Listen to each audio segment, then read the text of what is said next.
Hi, this is Michael Rubin, and we're about to finish up the bent notes on the C harmonica. We're going to work on the blow bends from holes 7 through 10. Remember, on holes 7 through 10, the draw notes are lower in pitch and the blow notes are higher in pitch. Therefore, in order to follow the two rules of bending, 1, bending always makes a note go lower in pitch, and 2, bending always creates a note or a sound in between the blow note and the draw notes. You have to bend from the blow notes. So I want to make something clear. You know, a lot of people, when they first start learning how to bend, they do it on the draw notes from holes 1 through 6. And then one day, accidentally, wow, what was that sound? Well, since I'm blowing, I must be overblowing. That is not true. Overblowing is the opposite of bending. When you bend, you make a note go lower in pitch. When you overblow, you make a note go higher in pitch.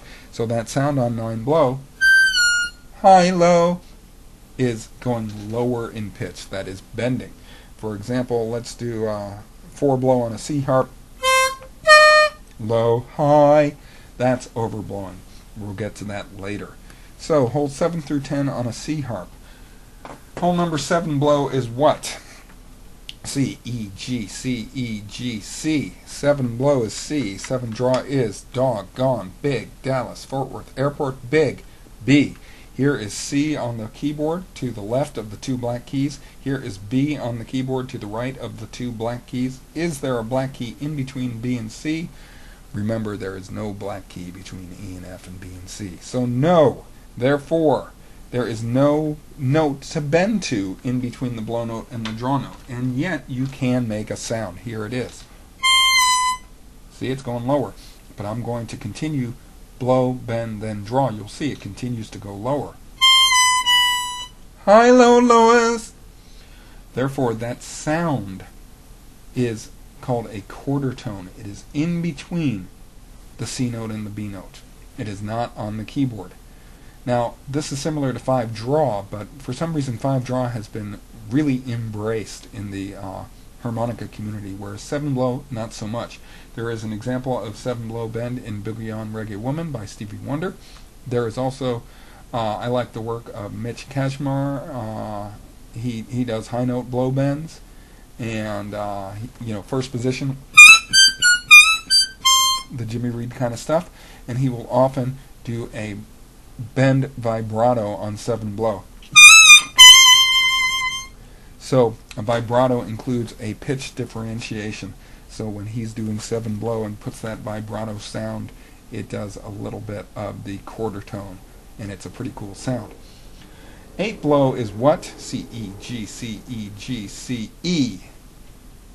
8 draw is doggone, big, Dallas, Fort Worth Airport, big, Dallas, D. So 8 blow is E. To the right of the 2 black keys on the keyboard, 8 draw is D. In the middle of the 2 black keys on the keyboard, is there a black key in between them? Yes, there is.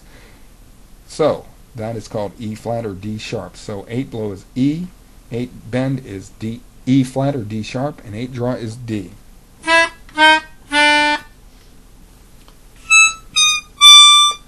Nine blow is G, because C, E, G, C, E, G. 9 draw is doggone, big, Dallas, Fort Worth Airport, big, Dallas, Fort Worth, F. G is 9 draw. It's in the 3 black keys on the left middle. G is 9 blow.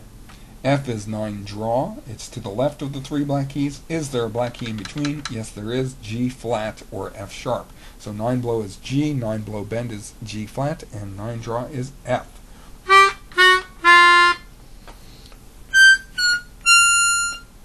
10 blow is crazy. 10 blow is C. 10 draw is doggone, big, Dallas, Fort Worth Airport, big, Dallas, Fort Worth Airport. 10 draw is A. Here's 10 blow C to the left of the 2 black keys. Here's 10 draw A in the middle of the 3 black keys, the right middle. What's in between them? C goes 1 note lower to B. Remember, there's no black key between B and C. 1 note lower to B flat or A sharp. That's the double bend. So B would be the single bend. And then 1 note lower to A, the draw note. Now this is a bear to play on a C harp. Let's see what I do. It's hard. Okay? What's not so hard is on a G harp, because all the notes are a fourth lower. Okay? When I say a fourth, you may not know what I'm talking about, but we're going to get to that later. What it basically means is the notes are a lot lower on a G harp, and therefore easier to manipulate the high notes, because even though the high notes are still high, they're much lower, easier to manipulate. So that's it for the bent notes on the harmonica. Next time we'll do a little review of the bent notes, talk about what it means now that we have those bent notes, and then pretty soon we're going to start talking about what the overblows are.